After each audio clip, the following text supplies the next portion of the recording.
Гүлжайна Атаканова: бирөөлөр ойлогондой эч кимдин үй бүлөсүн бузган эмесмин. Белгилүү куудул Гүлжайна Атаканова өзүнүн соц баракчасында пост жазып чыкты.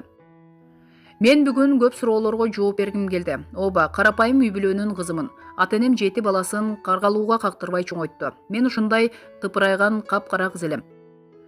Ошол күндөрүмдү сагынам. Эч ким мен жөнүндө жаман айтчу эмес. Оба, ажыраштым, жараштым. Кайра күйөөгө чыгып, кайра ажыраштым. Булардын баары пешене экен. Ким эле турмушу бузулушун кааласын. Мен да каалаган эмесмин. Тагдыр мени каалагандай кылчады, кыйнады, ыйлатты. Баарына шүгүр кылдым. Азыр баары аркада калды. Пешене терим менен унаа, үй алдым, бизнес ачтым. Бирөөлөр ойлогондой эч кимдин үй бүлөсүн бузбадым. Көрүнгөн менен жатып туруп кеткен жокмун. Башкалардай болуп, ичип чегип кеткен жокмун. Шалпылдап көрүнгөн эркек менен ойнош болуп, же негирге тийип кеткен жокмун. Аллага шүгүр, жүзүм жарык жашап келе жатам. Бардык жерде сөзүм бийик, себеби аркам таза. Дагы суроолоруңуз болсо, кийинки билдирүүдө жооп берем деп билдирди. Булак аргумент KG сайты.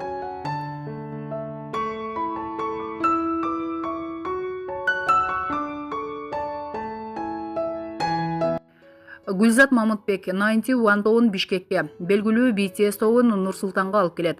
16 январда өзүн кыргыздын дем атаган ырчы Гүлзат Мамытбек карта мечты тасмасынын алкагында пресс-конференция өткөрдү. Аталган тасманын жабык көрсөтүүсү өзгөчө өтөөрүн ырчы баса белгиледи. Биз казак-кыргыз биргелешип тарткан карта мечты тасмасын алга жылдыруу иштерин жүргүзүп жатабыз. Буйруса 1 февралда боло турчу тасманын жабык көрсөтүүсүнө Казакстандын белгилүү Q-pop ырчылары тактап айтканда 91 тобу концерти менен келет.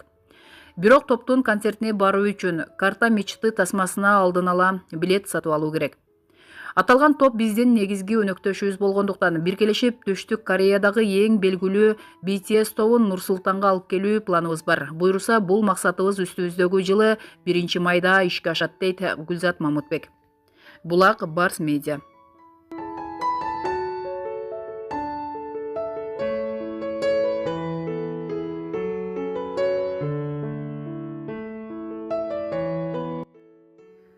Усеновдун уникалдуу кеңеши Жаманкуловду Жарданары Кулатбаева. Ырчылык өнөр менен элге таанылган Урмат Усенов деген ырчы жигит маданият, маалымат жана туризм министри Азамат Жаманкуловдун кеңешчиси болбоду беле.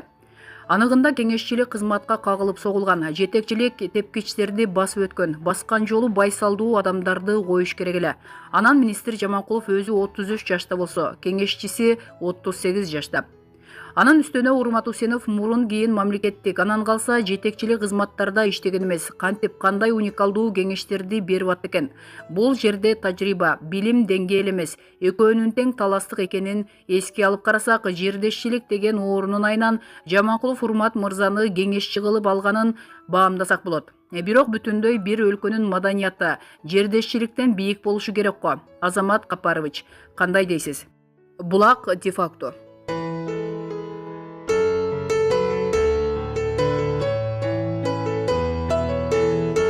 Белгилүү ырчы Самара Каримова Instagram баракчасы аркылуу жалпы күйөрмандарынан кечирим сурап кайрылды. Каримова видео кайрылуусунун Абу-Даби шаарындагы Шейх Заид мечитинин жанынан жасаган. Билип билбей кимдир бирөөнү капа кылган болсом кечирим сурайм.